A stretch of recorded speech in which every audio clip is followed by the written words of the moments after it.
오늘 말씀의 제목은 팔복을 아는 자와 팔복을 누리는 자.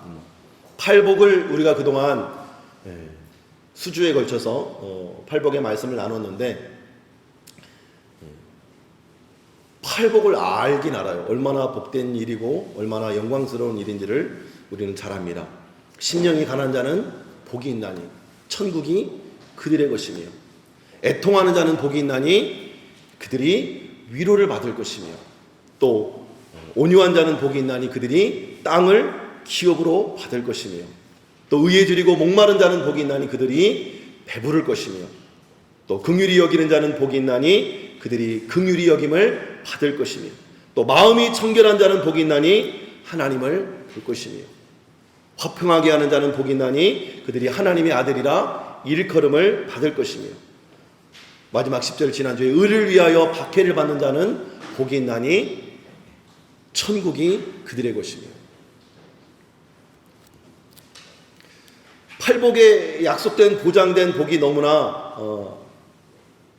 은혜롭고, 팔복이 보장된 이 약속의 언약이 하나님 나라 곧 천국을 누리는 삶으로 요약할 수 있을 것입니다. 이 팔복이 무엇이고 좋은지는 알겠는데, 문제는 그렇게 살고 있는가, 그렇게 우리가 몸부림치고 있는가, 이 복을 충만하게 누리고 사는가, 천국이 우리의 가정을 이루고 우리 교회를 이루고 우리 직장을 이루고 내가 만난 모든 관계 속에서 이 천국을 정말 내가 누리고 경험하고 있는가. 이 질문에 제가 다시 한번 이 말씀을 저도 한번 묵상하고, 저도 제 삶 가운데 이 복음을 누리고 있는가, 이 천국을 누리고 있는가를 점검하는 시간을 갖게 되었습니다. 바라는 이 시간을 통해서 우리가 정말 천국을 누리고 사는지를 경험하고, 그 천국을 누리는 비결이 무엇인지를 다시 한번 우리 마음판에 새겨서 하나님 나라의 복음, 이 천국을 누리며 사는 저와 여러분 되기를 주님으로 축복합니다. 이 말씀을 계속 전하는 중에 온유한 자는 복이 있나니 땅을 기업으로 받을 것이며 라고 말씀을 나눴었어요. 온유한 자는 복이 있나니 그들이 땅을 기업으로 받을 것입니다. 온유한 자가 뭐라고 했나요? 단순히 부드럽고 착하고 선하고 인내하고 참아내는 것이 전부가 아니라, 하나님의 손에 잘 훈련되어져서 하나님의 뜻이라면 목숨을 걸고 싸울 수 있는 그 믿음, 하나님의 말씀이라면 내 뜻, 내 생각, 내 모든 경험과 지혜와 지식을 다 내려놓고 그 앞에 순종할 수 있는 믿음. 그래서 그냥 마치 참아내는 것만이 온유함이 아니고, 인내하는 것만이 온유함이 아니고, 착하고 선한 것만이 오는 것이 아니다. 예수님은 성전에 들어가서 성전을 더럽히는 서기관들과 율법사들과 제사장들의 상을 다 엎으시고, 하나님의 성전이 어떻게 쓰여야 되는지, 만민이 기도하는 집으로서 거룩하게 구별되어야 함을 말씀해 줍니다. 그러나 예수님은 온유한 분이셨죠. 십자가를 지기까지 억울한 누명을 쓰고 온 인류의 죄를 담당하시고 십자가에 죽기까지 그는 아무 말도 하지 않으시고 친히 십자가에 자신의 생명을 내어주시기까지 우리를 사랑하심으로 하나님의 사랑을 확증해 주셨습니다. 이렇듯 주님은 때로 온유하게 우리가 생각하는, 일반적으로 생각하는 참아내고 인내하고 온유함으로 하나님의 온유함을 드러내어 주고, 그 100% 하나님의 뜻에 순종하여 드림으로 온유함이 무엇인지를 보여주셨고, 때로 성전을 청결케 하심으로, 그리고 율법사들과 바리새인들의 자기의, 자기 율법, 자기 도덕, 자기 행위를 의지하는 그들에게 독사의 자식들아 라고 강하게 비난하시면서 책망하시면서 하나님의 온유함을 드러내셨습니다. 근데 이 말씀을 듣다가 한 성도님이 직장에서 옳은 말, 바른 말을 함으로 인해서 관계가 틀어지는 것을 고백한 적이 있었어요. 옳은 말, 이제 밑에 직원들한테 이거는 이렇게 해야 되지 않냐라고 옳은 말을 하다 보니까 부하직원은 생각할 때 어떻게 생각해요? 갑질하네. 그죠? 분명히 상사가 옳은 말을 함에도 불구하고 갑질한다고 여겨요. 그래서 관계가 점점 멀어지고 오해가 쌓이고 직장 다니는 게 불편하고 어려웠던 거예요. 근데 어느 날 이 온유한 자는 복이 있나니 그들이 땅을 기업으로 얻을 것이라는 이 말씀을 받고 나서는 문득 직장에서 그 말씀이 생각나더라는 거예요. 그래서 내가 옳은 말을 했지만 그의 감정을 상하게 하진 않았는지, 내가 정말 예수님의 사랑으로 온유함으로 하나님의 손에 잘 훈련된 인격체로서 그를 존중하고 사랑했는지. 그래서 그 지체에게 다가와서 용기를 내서 그 말을 한 거예요. 내가 혹 옳은 말을 하느라고 너에게 상처 주고 아픔을 줬다면 이해해라. 나는 이러이러한 입장에서 이것이 옳다고 여겨졌다. 그럼 내 진심은 사랑이고 내 진심은 네가 잘 적응하길 바라는 마음이었다. 라고 이제 고백을 해줘요. 그러면서 동시에 이 관계가 회복되어지면서 직장 가는 게 너무 편안해진 거예요.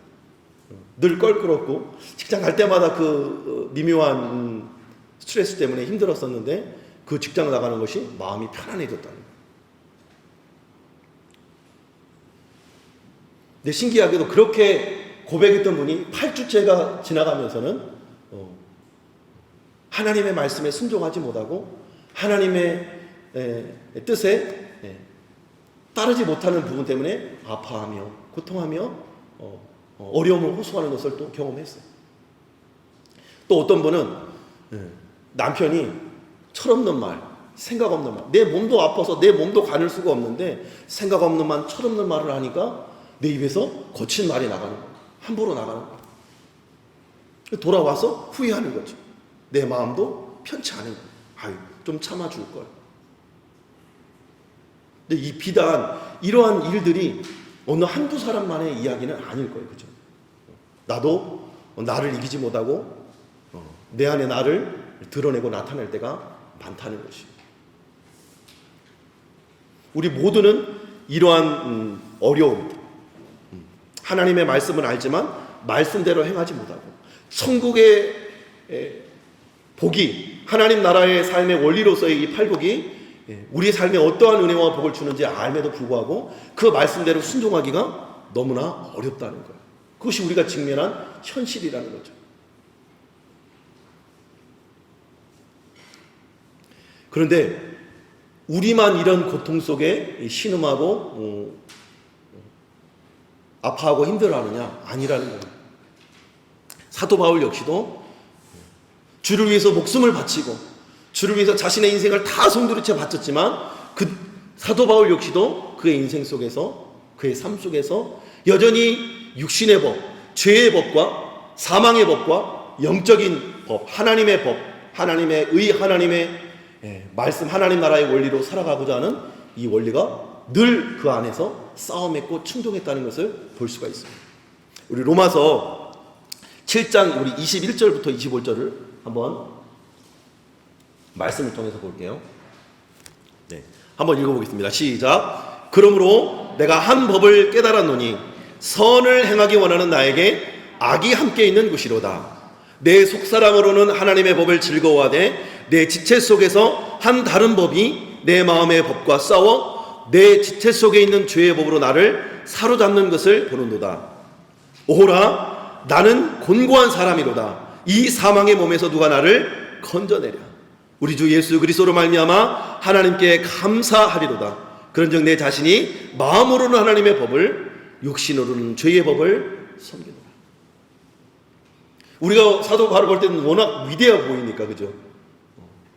사도 바울은 온전히 자신의 삶을 송두리째 하나님의 말씀에 드리면서 날마다 순종하고 날마다 승리하고 날마다 하나님의 뜻을 이루며 살았던 것으로 우리 착각할 수 있습니다. 그런데 사도 바울이 자신의 삶을 고백하는 거예요. 얼마나 그 시름이 치열했던지, 오호라, 나는 곤고한 사람이다. 누가 나를 이 사망의 몸에서 건져낼 수 있으랴 라고 한탄하며 탄식하는 모습을 보게 되는 것이죠. 어쩌면 이 사도 바울의 고백이 우리 모두의 고백인 줄로 압니다. 우리 역시도 마찬가지로 날마다 하나님의 법, 죄의 법 사이에서 갈등하고 고민하고 씨름하지만 해결할 방법을 찾아내지 못할 때가 있습니다. 그러나 우리가 분명히 아는 것이 있죠. 사도 바울도 이 죄의 법과 하나님의 법 사이에서 갈등하고 고민하고 씨름했지만 사도 바울은 결국에 최후 승리를 했다는 거예요. 최후 승리를 했다는 거 어떻게 알 수 있어요? 그가 어떻게 승리를 경험할 수 있었을까요? 로마서에 고백하는 대로 십자가의 하나님의 하나님의 복음을 붙들었기 때문에 가능합니다.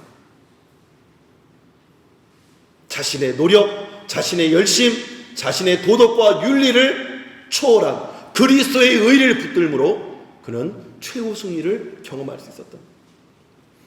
그렇다면 우리 역시도 마찬가지죠.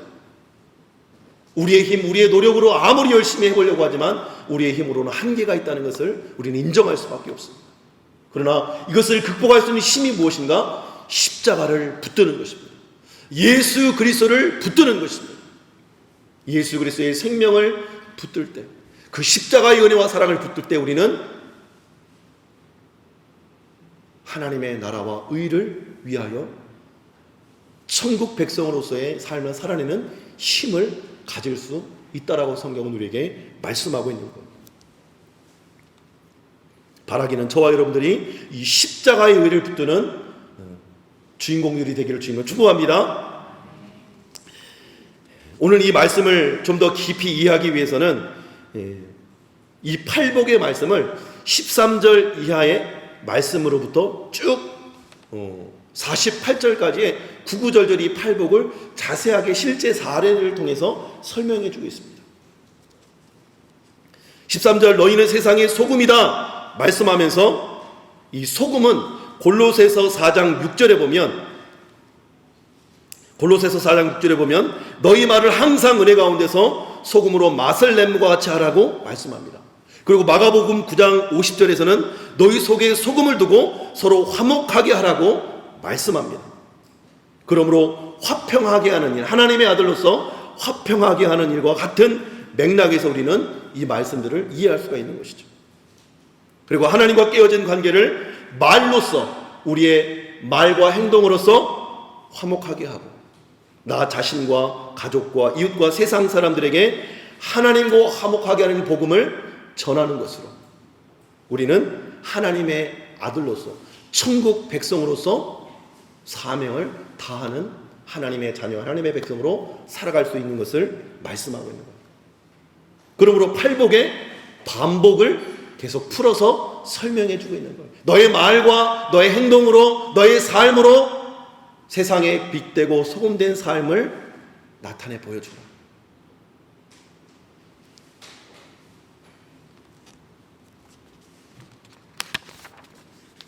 그리고 우리가 마태복음 말씀을 보면 여러분 소주제를 보면 예수와 율법에 대해서, 예수님은 율법을 폐하러 온 것이 아니고 완전하게 하러 왔다고 말씀합니다. 그러면서 너희 의가 서기관과 바리새인보다 더 낫지 못하면 결코 천국에 들어오지 못할 것이라고 말씀합니다. 여기서 바리새인들이 추구하는 의가 뭘까요? 613가지의 율법을 만들어서, 조항을 만들어서 그걸 하나하나 지켜나가는 거예요. 사랑은 송두리째 사라지고 자신이 천국 가는 일에만 몰두하는 거예요. 그래서 이스라엘에 가면 안식일에는 이 엘리베이터에 벨도 누르지 않고, 그러면서 여행자들이 오면 당신이 누르래요. 당신이 누르래요. 그걸 뭐예요? 너는 지옥 가도 되고 나는 천국에 갈 수 있다. 그래서 우리 이방인들을, 유대인의 사상에서는 이방인들은 지옥의 땔감이다 라고 자기 민족, 자민족 우월주의를 갖고 있어요. 근데 그것은 성경이 말하는 올바른 진리와 원리가 아닌 것이죠. 그렇다면 너희가 가진 의가 뭐예요? 지난주에 말씀했던 의를 위하여 박해를 받는 자는 복이 있다. 천국이 그들의 것이다. 그 의가 뭐라고 했어요? 도덕, 윤리, 우리의 노력, 열심이 아니라 예수 그리스도가 이루어 놓은 의라고 했습니다. 그러므로 예수를 위하여 박해를 받는 자는 복이 있나니 천국이 그들의 것이다라고 말씀하셨다고 했죠. 너희 의가 바리새인과 서기관들이 그렇게 추구하고 열심을 내는 그 도덕과 윤리를 넘어서지 못하면 천국에 들어갈 수 없다고, 결단코 천국에 들어갈 수 없다고 말씀하고 있는 거예요. 근데 이 율법 앞에 우리는 벌벌 떨 수밖에 없죠. 어떻게 바리새인과 613가지를 삶 속에 철저하게 지키려고 암송하고 행위로 지키려고 하는 그들을 따라갈 수 있을까? 그러나 우리에게 가진 의는 더 놀라운 의인 거예요. 예수 그리스도께서 우리 인간의 힘과 노력으로는 이룰 수 없는 그 완전한 의를 예수 그리스도께서 이미 이뤄놓으신 거예요. 그 의를 우리가 믿기만 하면 우리를 의롭게 여겨주신다고 하는 하나님의 의인 거예요. 그러므로 우리가 바리새인과 서기관보다 나은 의를 이룰 수 있는 방법이 뭐냐? 예수 그리스도의 십자가를 붙드는 거예요. 마찬가지로 예수 그리스도의 십자가의 복음을 우리 마음과 영혼 가운데 붙들며 살아가는 거예요. 이를 보다 더 구체적으로 노하지 말라, 간음하지 말라, 악한 자를 대적하지 말라 라는 말씀으로 설명해 주고 있는데 다 살펴볼 수는 없고 두 가지만 살펴보겠습니다. 38절을 한번 읽어볼게요. 마태복음 5장 38절 말씀. 예. 한번 읽어보겠습니다. 시작. 또 눈은 눈으로 이는 이로 갚으라 하였다는 것을 너희가 들었으나 눈에는 눈, 이에는 이. 많이 들어봤죠? 이 성경에서 나온 원리예요. 근데 이걸 오해하고 있어요. 어떻게 오해하고 있느냐? 거기 38절에 보면 여러분 성경에 기역 이렇게 돼 있죠. 기역. 그리고 기역 오른쪽 맨 밑에 보면은 출애굽기 21장 24절, 레위기 24장 20절, 신명기 19장 21절이 기록되어 있습니다. 그래서 이 법이 기록된 원본을 한번 보는 거예요. 다음 말씀. 출애굽기 21장 24절 말씀은 눈은 눈으로, 이는 이로, 손은 손으로, 발은 발로 똑같이 기록되어 있습니다. 그리고 레위기도 한번 보여주세요. 레위기는 여기는 20절만 나오는데 19절, 20절을 함께 읽어볼게요. 시작. 사람이 만일 그 이웃에게 상해를 입혔으면 그가 행한 대로 그에게 행할 것이니 상처에는 상처로, 눈에는 눈으로, 이에는 이로 갚을지라. 남에게 상해를 입힌 그대로 그에게 그렇게 할 것이며. 여기 원본에 나오는 출애굽기나 레위기에 나오는 이에는 이, 눈에는 눈, 이 법을 동해 보복법이라고 해요. 같을 똥 상할 해, 동해 보복법. 같은 것을 같은 것으로 갚아준다. 받은 만큼 돌려준다. 이것이 세상의 원리죠. 근데 성경에 이 말씀이 기록되어 있는 거예요. 근데 이것을 문자적으로만 설명하면 받은 만큼 똑같이 돌려준다가 맞습니다. 그런데 하나님께서 그런 마음과 의미로 이 말씀을 기록하지 않았어요. 예수님의 해석이 전혀 다른 해석을 보여주고 있기 때문이에요. 여러분, 우리가 실제로 삶을 살다 보면 보복이라는 것이 어떻습니까? 한 대를 때리면 한 대를 맞았어요. 그럼 어떻게 화가 나니까 나도 한 대를 때리겠죠. 근데 한 대만 때립니까? 보복은 두 대, 세 대를 때려야 내 마음이 시원해지는 거예요. 그렇게 한 대가 세 대가 되고, 세 대가 10대가 되고, 10대가 20대가 되고, 20대가 100대가 되면 어떻게 되는 거예요? 살인하게 되는 거예요. 그럼 너도 죽고 나도 죽는 상호 공멸의 법이 이 보복법이라는 거예요. 그래서 이 보복은 또 다른 보복을 낳게 되고 결국 보복과 보복이 계속되면 함께 멸망하니 똑같이만 갚아라. 통제와 절제에 대한 말씀을 우리에게 주고 있는 거예요. 그래서 보복당할 때 당한 것 이상을 갚지 말라 하는 것인데, 실제 우리가 현실에서 직면하게 되는 현실이 그렇게 되기가 어려우니까 한마디로 보복하지 말라는 말씀으로 해석할 수 있어야 돼요. 그런데 이것을 유대인들이 어떻게 오해를 했냐, 그리고 어떤 오랜 역사 가운데 그렇게 가르쳐 왔느냐, 그거 봐, 하나님이 보복을 허락했잖아 라고 잘못 해석해서 이 법을 근거로 우리 일상에 매우 다양한 보복의 논리와 규칙들을 만들어 놓은 거예요. 양은 양으로, 소는 소로, 죽은 것을 내 양을 죽이면 어떻게 해야 되는지 구구절절히 일상의 법들을 규칙으로 만들어서 보복법을 만들어 놓은 거예요.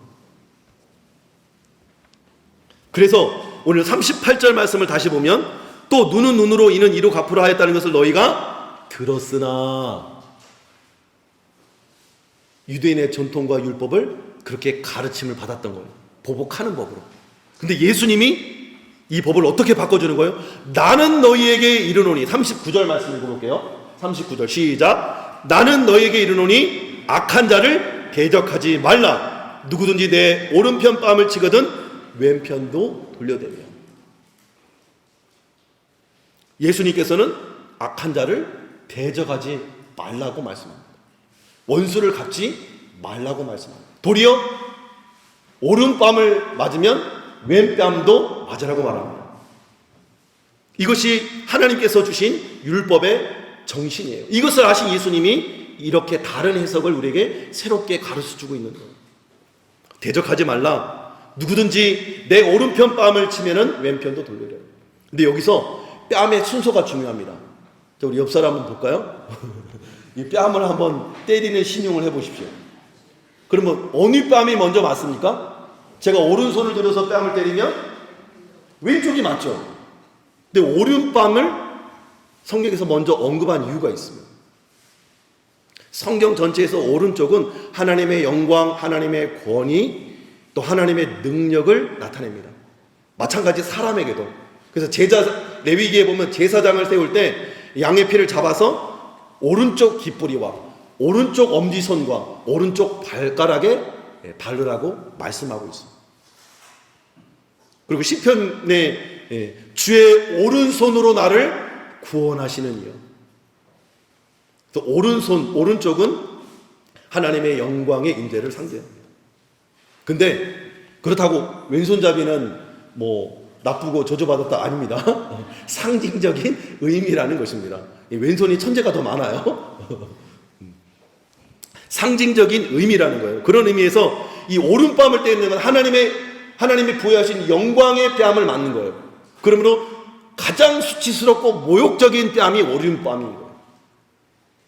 그렇게 너에게 수치와 모욕을 주어도 참아내라. 근데 여러분 잘 생각해 보세요. 이 말씀 안에는 예수님이 앞으로 걸어가실 발자취들이 켜켜이 기록되어 있는 거예요. 예수님이 수치와 모멸을 당하시고 몽둥이로 후려침을 당하시고 옷을 벗기시고 갖가지 고난과 고통을 당하신 그 예수님의 고난을 켜켜이 보여주고 있는 말씀. 자신이 앞으로 걸어갈 그 길.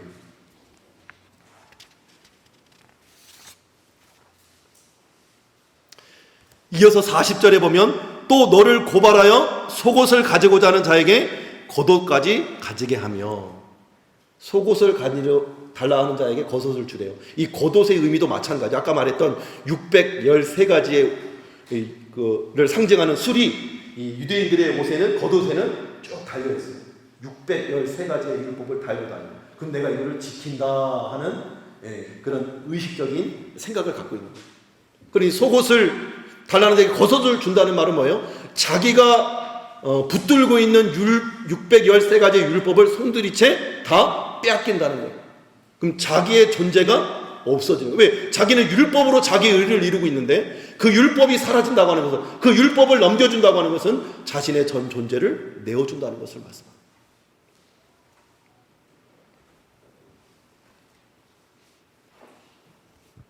그리고 41절 이어 나오는 또 누구든지 너로 억지로 오리를 가게 하거든 그 사람과 심리를 동행하고.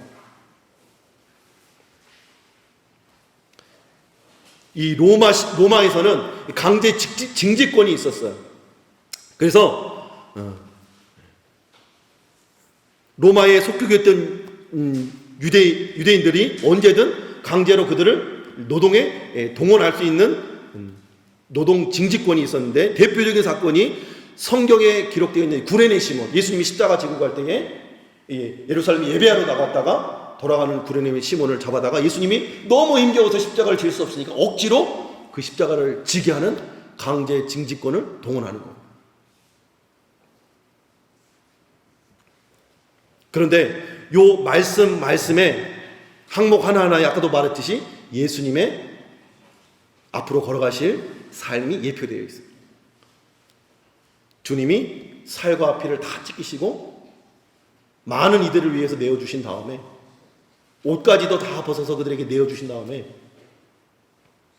십자가를 향하여 걸어가고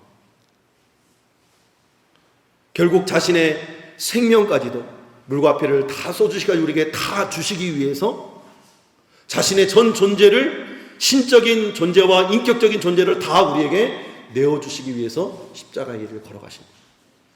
그것을 예표하는 거예요. 그래서 내게 42절에 보면 내게 구하는 자에게 주며 내게 꾸고자 하는 자에게 거절하지 말라. 다 주시고 생명까지 내어주시고 있는 것을 볼 수 있는 거예요. 이렇게 다 주기 위해서는 어떻게 해야 돼요? 자기의 권리를 포기해야 되는 거죠. 예수님은 하나님이셨지만 인간으로 신적인 권리를 포기하고 이 땅에 오셨어요. 죄는 없으셨지만 죄 있는 자의 죄를 담당하심으로 죄 없는 인간이기를 포기하셨어요. 그게 우리를 위해서 자신이 누릴 수 있는 모든 권리를 다 포기하시는 것입니다.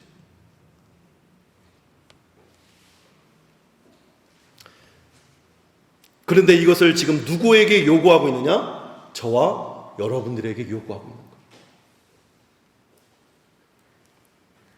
이 본문은 사실상 마태복음 5장 10절부터 계속 팔복과 연결된 본문의 말씀들이에요. 그래서 10절 말씀에 의를 위하여 박해를 받는 자는 복이 있나니 천국이 그들의 것이며, 지난주에도 말씀드린 것처럼 이 의는 도덕과 윤리와 선함과 착함이 아니라 진리이신 예수님, 예수 그리스도께서 우리를 대신하여 포기하시고 버리시고 다 주신, 그래서 십자가에서 이루신 그 의를 믿는 믿음을 말하는 거예요. 그래서 의를 위하여 박해를 받는다는 의미는 우리가 그리스도를 위하여, 예수님을 위하여 그분을 따르는 삶을 의미하고 있는 것이죠.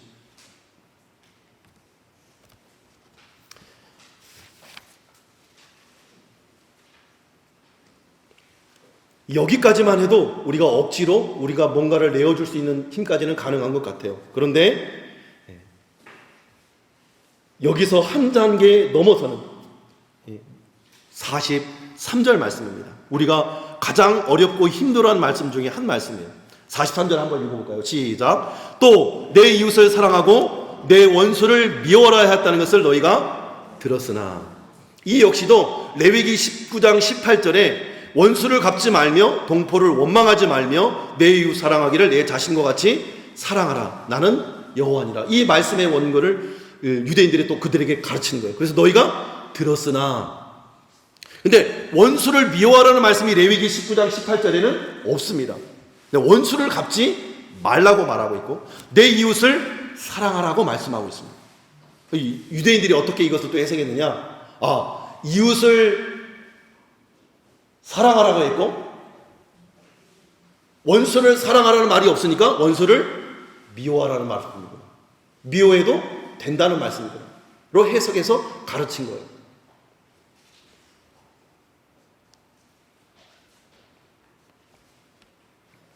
그런데 예수님은 뭐라고 말씀합니까? 44절에 우리 다 한번 읽어볼게요. 44절 시작. 나는 너에게 이르노니 너희 원수를 사랑하며 너희를 박해하는 자를 위하여 기도하라.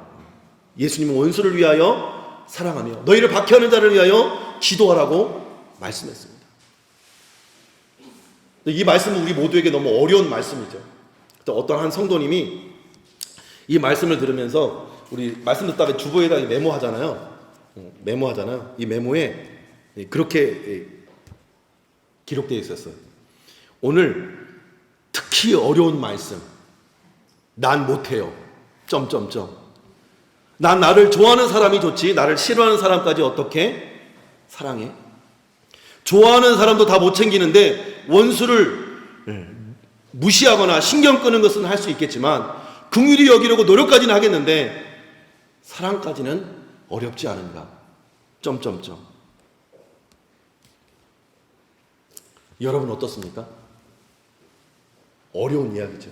실제로 어려운 이야기. 그래서 아까도 말씀했듯이 마태복음 5장 20절에 내가 너에게 이르노니 너희 의가 서기관보다 바리새인보다 더 낫지 못하면 결코 천국에 들어가지 못하리라.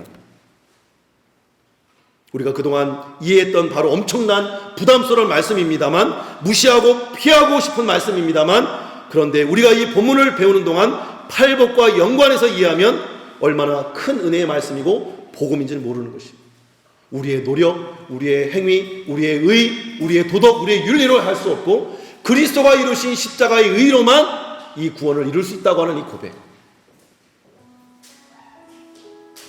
그러면서 우리는 이 두 가지에 대해 근본적으로 돌아봐야 되는 것이 있어요. 우리의 삶 속에, 우리의 내면에 십자가의 의를 붙들고 있는가, 십자가를 묵상하고 있는가.